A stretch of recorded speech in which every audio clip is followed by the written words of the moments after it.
Okay, let's look at our syllabus. I just finalized it this morning, so if you were looking, like wondering where the syllabus was, it was because I hadn't finished writing it.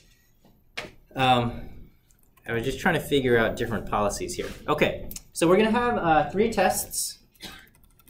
Midterm 1, midterm 2, and the final. The final will be during 10th week, okay? 10th week, Friday.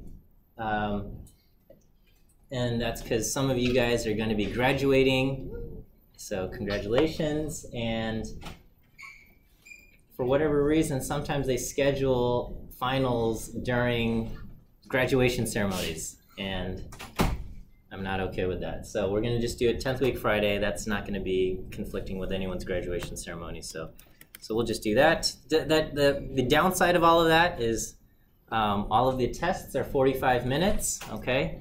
And so, well, I guess probably you prefer it this way. So the exams I can't make, I'm not willing to make a 45-minute test worth more than like 15% of your grade. So anyway, okay, RStudio, you guys know how to use that.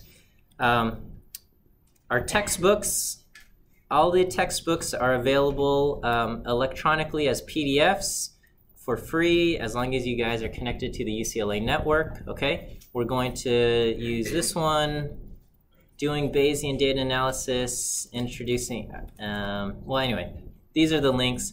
I might have other links, so you don't, if you want to buy a hard copy, you can buy a hard copy, but you're not required to. And I'm a fan of electronic books anyway. Okay, grading, homework.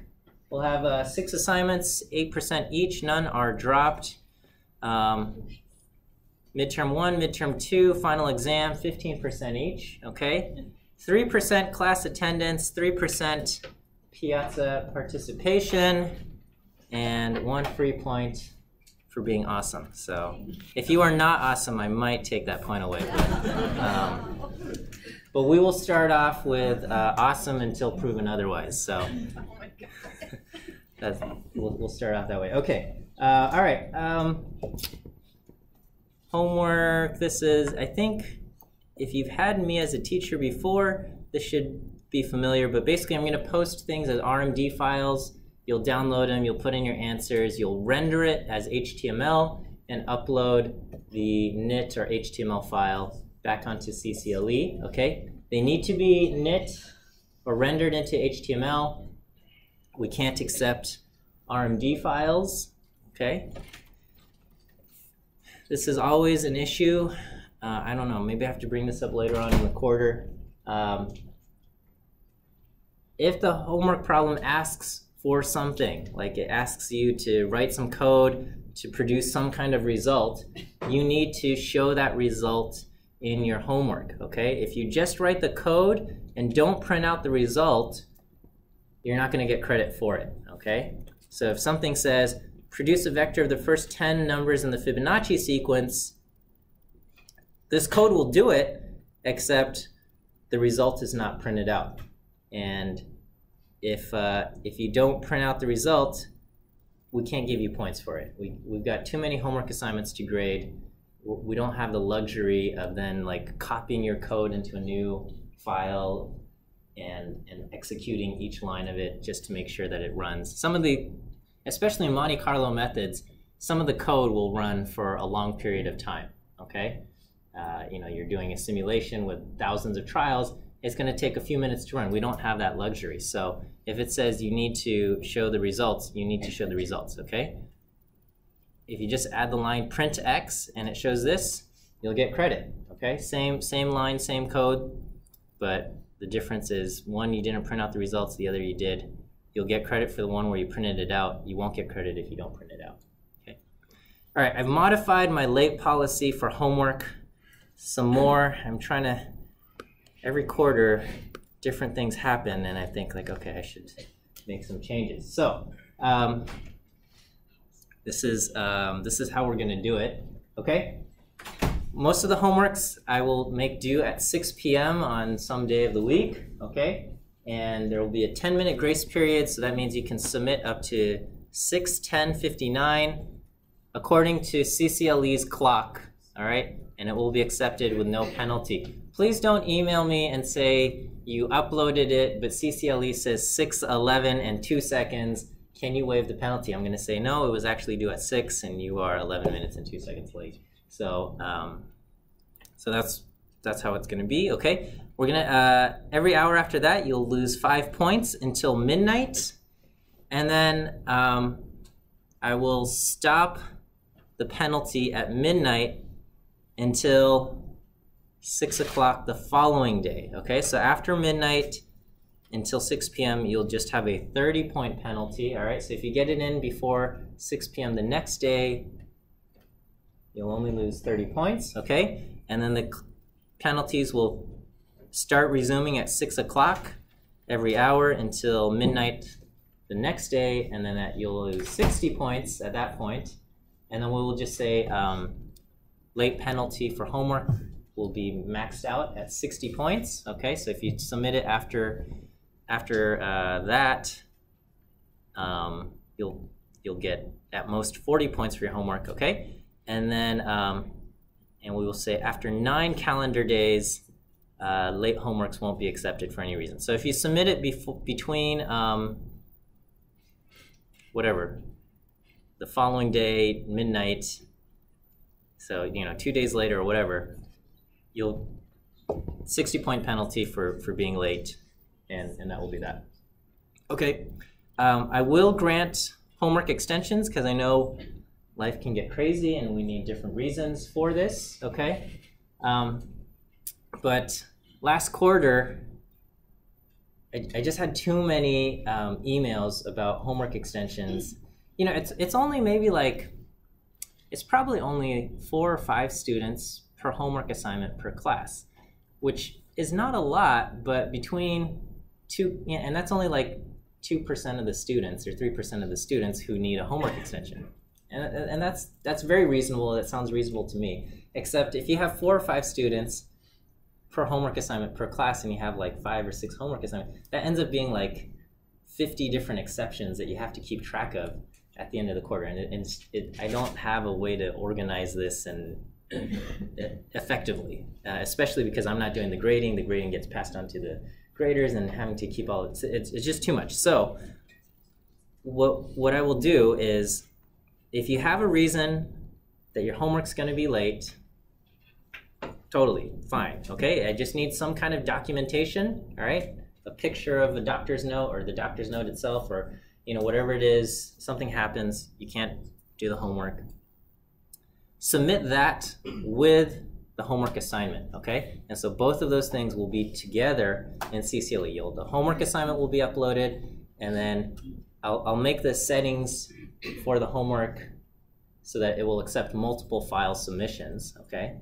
And so you'll submit your HTML file plus your PDF or whatever your picture of the excuse, and then that way when the grader goes through and they say, oh, there's an exception here, then they can take that into account during the grading process, okay? Does that kind of make sense?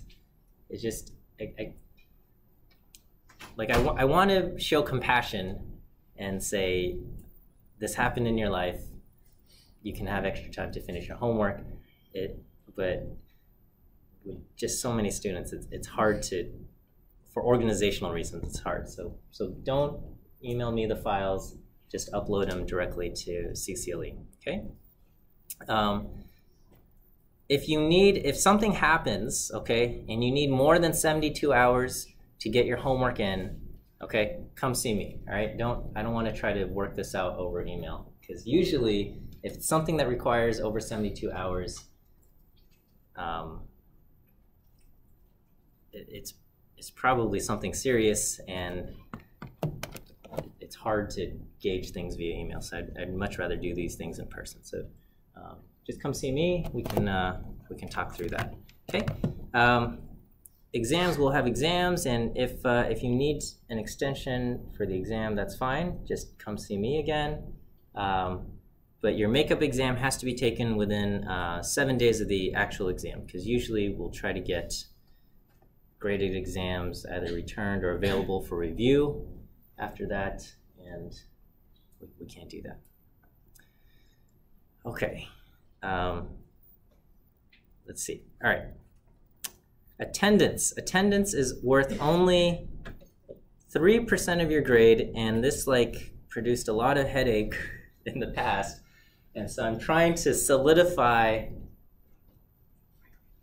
my attendance policy. I wanna take attendance, okay? I wanna give you guys some points for showing up to class, because I think coming to class is important. And so I wanna give points for that and reward that, but then it's like, I don't know, there's all sorts of issues with it. So just on arbitrary days, I will take attendance, and I might choose to use an online tool. So there's an online polling tool that I can use to take attendance. I might actually go down the list and call out people's names, okay? And then I might even do both in a certain day, all right? And the online tool is faster and it's convenient, but I hesitate because students aren't always honest, and so there will always just be the looming threat that if you respond to the online tool and then I take attendance in person by calling the roll call and there's a mismatch, then you forfeit your entire attendance portion. It's only 3% of your grade, but I'm hoping that's at least discourage dishonesty with the online tool. I'll try to take attendance multiple times during the quarter. A lot of times I just forget, and so if I take attendance, so attendance is worth at most 3 percentage points, or is not at most, it's worth 3 percentage points of your final grade. And so if I take attendance fewer than 10 times, then each session will be worth at most 0.3 of a percentage point, okay? And so if I only take it like twice, which happened in one of my classes last quarter, then everybody will get free points except for those 2 class sessions, okay? And then the 2 class sessions will be based on the attendance that I took. So at most, each attendance session is going to be worth at most 0.3 of a point. If I take it more than 10 times, then your attendance grade will be number of days present divided by number of times attendance was taken, okay? We're not gonna have internal quizzes that caused too much anxiety for students, so it's just gonna be attendance. If you're here, you'll get the point, and if you respond to the poll and whatnot, okay. This is a policy that I'm gonna put in, again, just because every time I took attendance, I would get at least several emails about why somebody wasn't in class. And that's fine, I get it. You have something else more important, okay? But no excused absences will be granted, okay? So I get it, life happens, sometimes you're gonna miss class, right? Either you have an interview or you get sick or something. We're just gonna say no excused absences, all right? If you have an interview, you should definitely skip class and go to your interview, okay? Your interview is more important than 0.3 of a percentage point, okay? You're gonna lose 0.3 of a percentage point in this class, but you will be okay because you've gone to your interview, all right? If your friend needs help, help your friend, okay? Be a good friend. Be willing to say, I'm a good friend because I'm willing to give up 0.3 of a percentage point in my class to be your friend.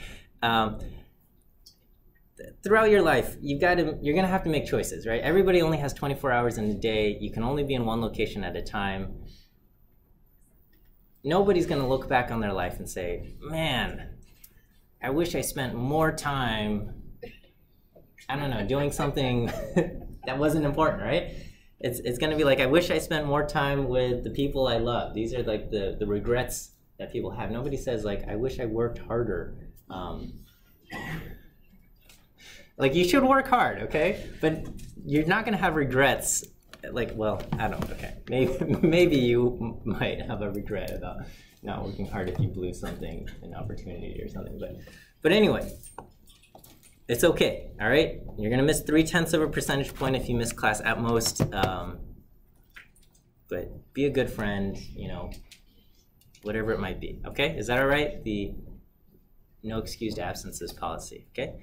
And then piazza participation, we're gonna have a Piazza board. I'll send out the invite for Piazza, and I want you guys to contribute. Okay, contributions are counted as questions asked, questions answered, and then the follow-up discussions. So all of those things you can add. So anything you type, if you type out a word on Piazza and you hit enter, then that could count as contribution. Okay, there were a lot of people had anxiety about how many points they will get, and because it was based on how much they got versus their peers in the past. So now I've just set out these lines, okay? And you can keep track of your contributions if you go on Piazza and you click statistics, and it says, it'll tell you how many contributions you've made, all right? So 12 contributions, you'll get your full 3 points, and 7 and 3, and things like that. Less than 3 contributions, no points, okay? All right, I don't want the Piazza thing to be full of low quality junk stuff. Sometimes this happens. So I put this line in there that will say low quality contributions may be removed at the instructor's discretion and will not count towards a student's total contribution. So if it's just like if somebody already answered yes, please don't in the follow-up discussion answer yes also. Yes. Just click good answer, okay? Okay. These are things I put in all of my syllabus, but this is what we have. Okay, academic integrity. Be honest, right? Like, I don't want you guys to have regrets about having guilt over whatever you finished or accomplished because you didn't do it in the most honest way, right? So, be honest in your attendance pool, be honest in your homework and the exams. Gender discrimination, sexual violence, and harassment. I hope nobody encounters anything like this, but I also know that things, life has an ugly side to it as well. And so if any of you experience any kind of discrimination, harassment, or abuse or anything like that, we do have resources on campus that are available to you, and these people are professional and trained, and we want you to have support, okay? And so make sure you check those resources out. Mental health and student well-being is, I'm a big proponent of people taking care of their mental health. I know school can be overwhelming at times, and so we also have resources for students. We have the counseling and psychological services. I know at certain times of the quarter they can be booked, and it might take a while to get an appointment. Even if that's the case, you should book an appointment and go. They can be helpful. So do that. Okay, and then if any of you have a disability, I think by this point in your college career, you are aware of the Center for Accessible Education, CAE, but if not, they have resources available should you need accommodations for testing or accommodations in the class or things like that. Okay.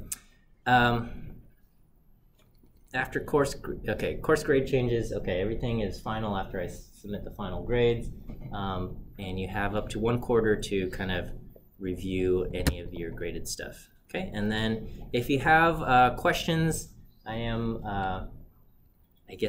count as an undergraduate mentor, and just that if you have questions unrelated to coursework, but stuff about, I don't know, statistics or grad school or whatever it might be, feel free to stop by my office and we can talk about, I don't know, whatever else, education and things like that. Okay, are there any questions? Course policies, I hope this all makes sense, and we will go from there. Okay. Week 1. I have nothing on CCLE right now, and that's okay. All right. Oops, that is from the other class from last quarter. I haven't opened this since then. All right. Yeah, we won't bother with this. Okay. All right. So this is Stats 102C. Oh, hang on. Monte Carlo methods. And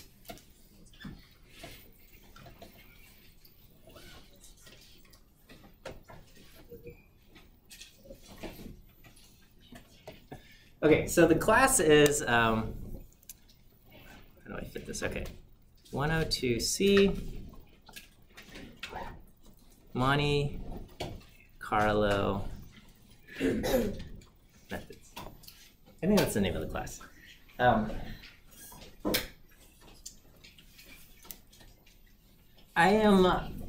going to take a little bit of instructor liberty here, okay? And this will not be a strictly Monte Carlo methods class. So because I'm your teacher, it's going to be Monte Carlo methods and Bayesian statistics, okay? So we don't offer a Bayesian statistics class for undergraduates anymore. And so you'll get this will be like a little bit of a hybrid class, okay? It'll be Monte Carlo methods plus some Bayesian statistics, because in my opinion, Bayesian statistics cannot be done, well, not cannot be done, but is modern Bayesian statistics analyses almost always involve Monte Carlo methods these days, okay? Yes, that you can do Bayesian statistics without Monte Carlo methods in the most strict and limited circumstances. But modern problems for Bayesian statistics almost always involve Monte Carlo methods. And in my opinion, I don't know about most, but a major component of the application of Monte Carlo methods is Bayesian statistics. So I feel like these two things go hand in hand, although traditionally in the past these were separate courses, and you would take your Bayesian statistics thing and you would have a section on Gibbs sampling. And then you'd have Monte Carlo methods, and you'd also cover the Gibbs sampler there, but maybe without the context of what we're doing. Okay, so in our class, we're going to do Monte Carlo methods and Bayesian statistics. And so this being our first class, I'm going to just provide a very, very, very broad overview of the subject of Monte Carlo methods before we get into any of the nitpicky stuff. And then probably our next class will be on a little bit on Bayesian statistics, and then we'll start getting into, I don't know, the matter here. Okay, so what are Monte Carlo methods? All right, and later on we'll have Markov chain Monte Carlo. Okay. All right, the Monte Carlo is like Las Vegas or Atlantic City. It's a gambling place in Europe, okay? And so Monte Carlo, this is gambling, okay? And so this is not a class on gambling, although the phrase Monte Carlo methods derives itself from the concept that when people studied gambling games, it was done because things are repeated many, many, many times, okay? And so the idea with Monte Carlo methods is that we are going to get estimates. We are getting basically empirical estimates of probabilities based on multiple repetitions, okay?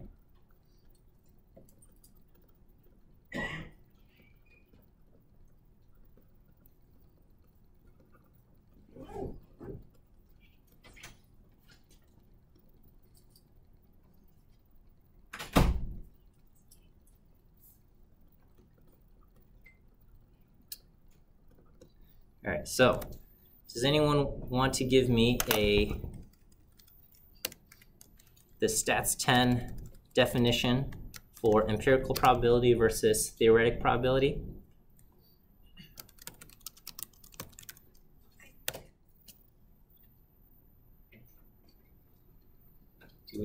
We learned this, right? About theoretic probability versus empirical probability.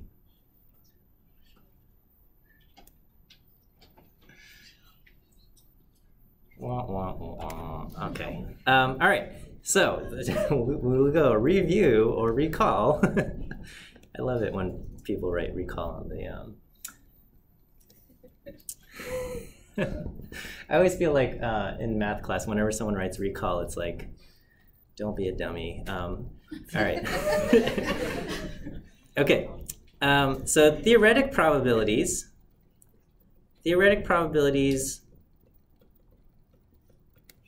are determined by like mathematical axioms or mathematical rules, right? And so this was like your stats 100A. This should have been all theoretic probabilities. You learned about this distribution and that distribution and all of these things, right? Okay, stats 100A, you learned about theoretic probability distributions.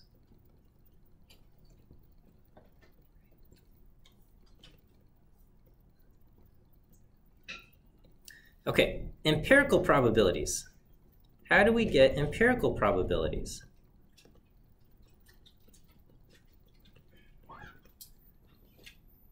Empirical probabilities are estimated based on actual trials, or in our case, simulated trials, okay? So we estimate probability distributions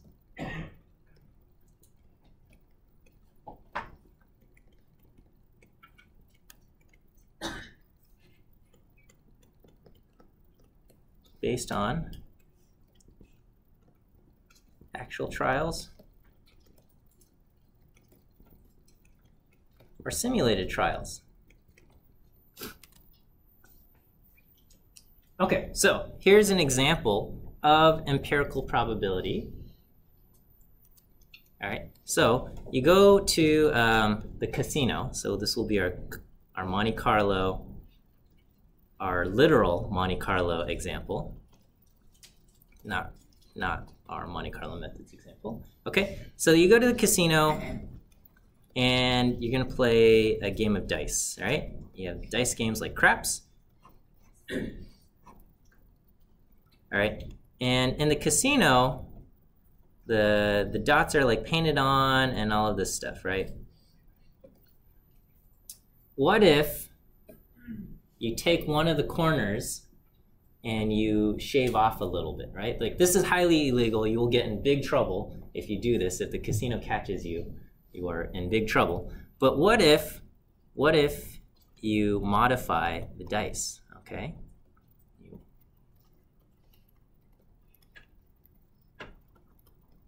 All right, shave off a little bit, okay? Shave off a corner. All right, and you want to know, is this going to help me roll good numbers? What do you think? Will this alter the dice rolls? Probably, right? If you modify the dice, it's probably going to affect how the dice roll somehow. Maybe we're not sure exactly how. We haven't learned physics that well, so much that we can take the dice and just say like, oh, if I do like 10 strokes of sandpaper on this corner, this is what's going to happen in the dice rolls. So how are we going to know how this affects the dice?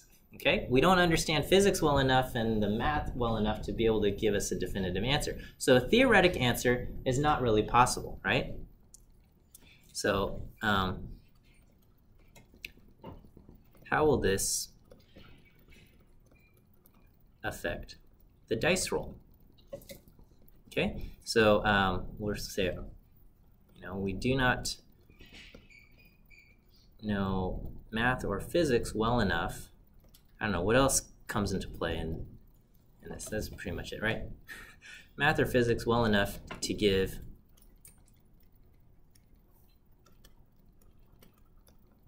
a theoretic answer. Okay, but so the best we can hope for is an empirical estimate.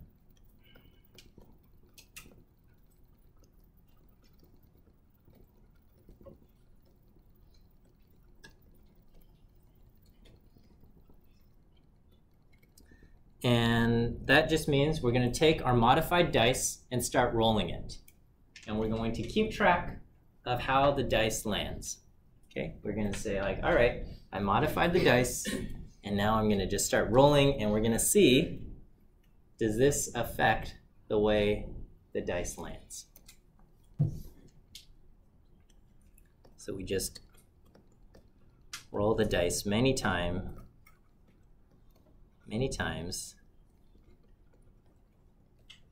and record the outcomes.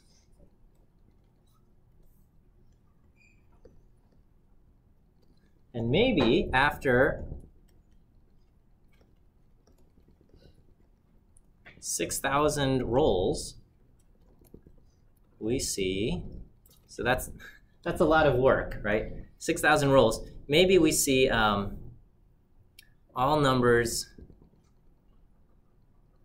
land, I don't know, 950 plus or minus 10, except number 6 lands, I don't know, 1,060 times.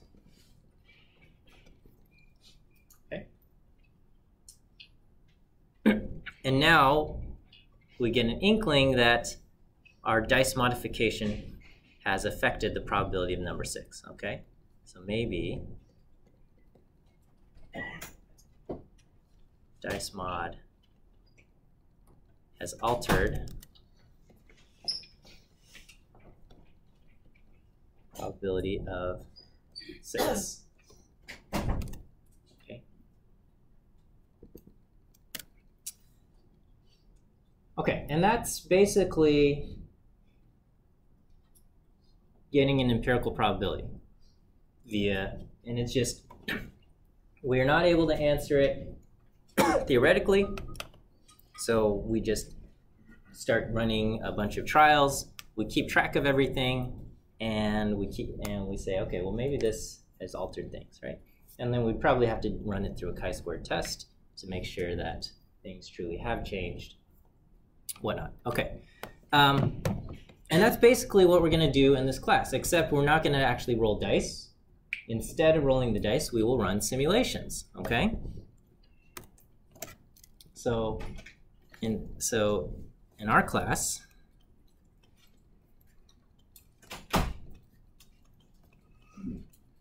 instead of physical trials,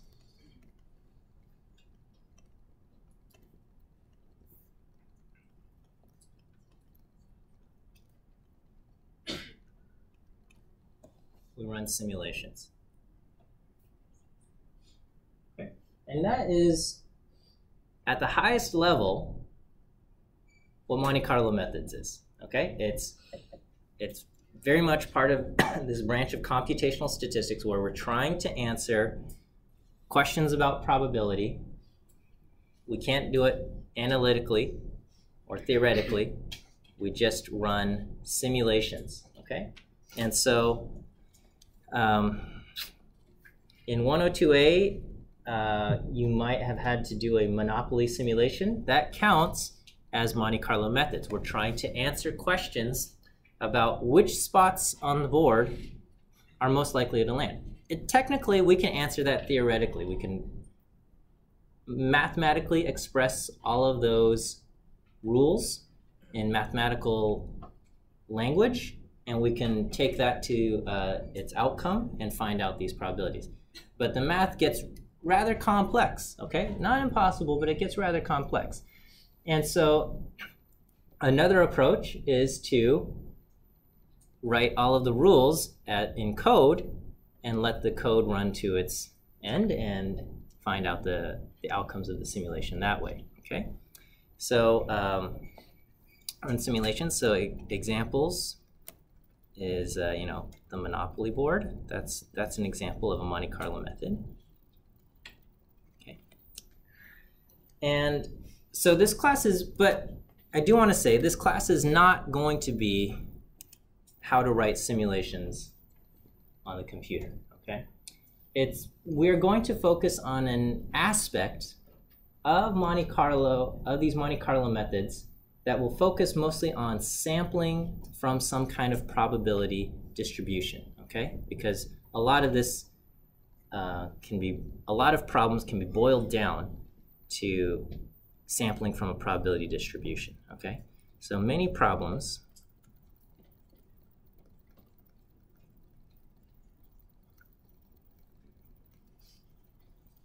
can be reduced to a sampling problem.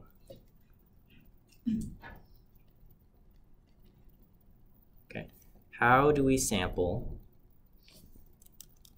Okay, well, sampling problem, which is what is the shape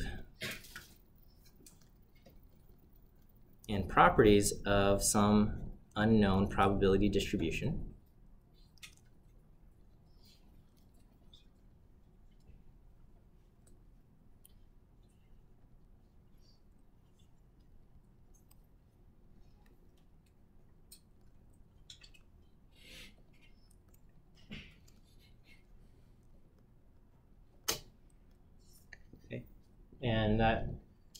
And we answer this by drawing samples from this probability distribution, okay?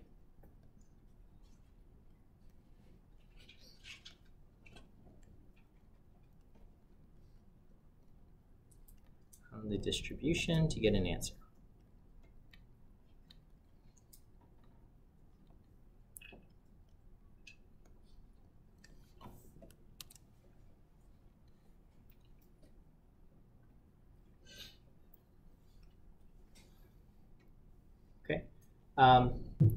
Before we get to this point, we probably have to cover just some basic things.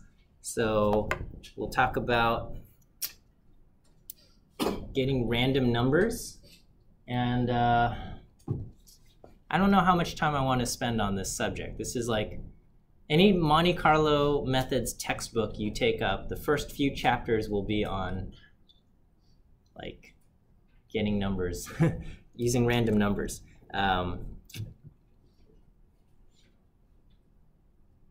We'll spend some time on it, okay? But we'll start off with kind of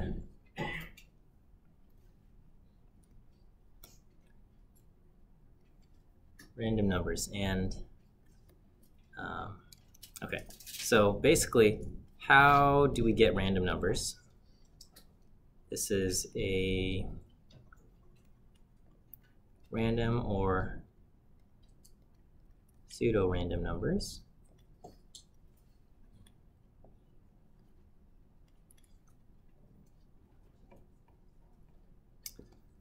Okay, and so, and then, so in the beginning we start off with basically the R-unith function. And then from here, how can we get random numbers from a specific probability distribution?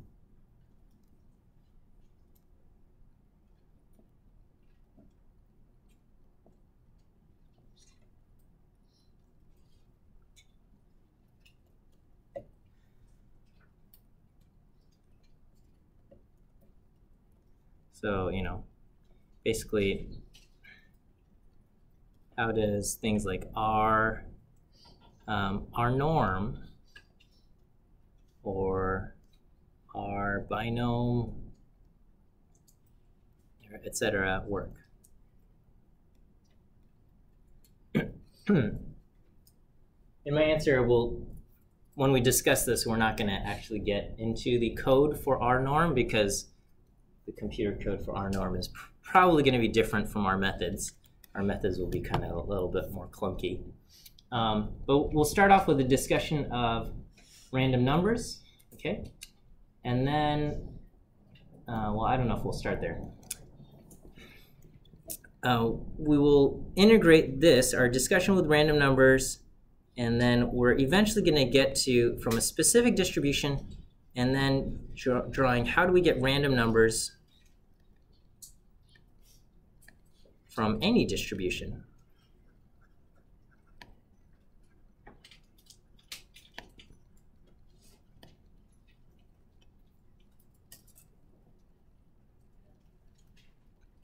And we will have applications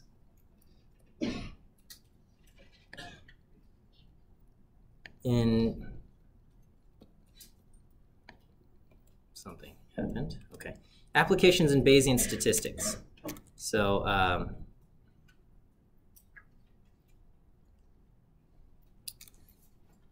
okay, we're going to run out of time here. Bayesian stats. Okay, and then we'll take a look at some other applications. But this is kind of just a broad idea of where we're going. We're going to look at kind of just these methods for answering these probability questions using computer simulations and things of that nature, okay? Focusing on random distributions. So that's where we're headed. We'll see you guys on Wednesday, and we'll continue our discussion here, okay? All right, looking forward to a good spring quarter with you guys.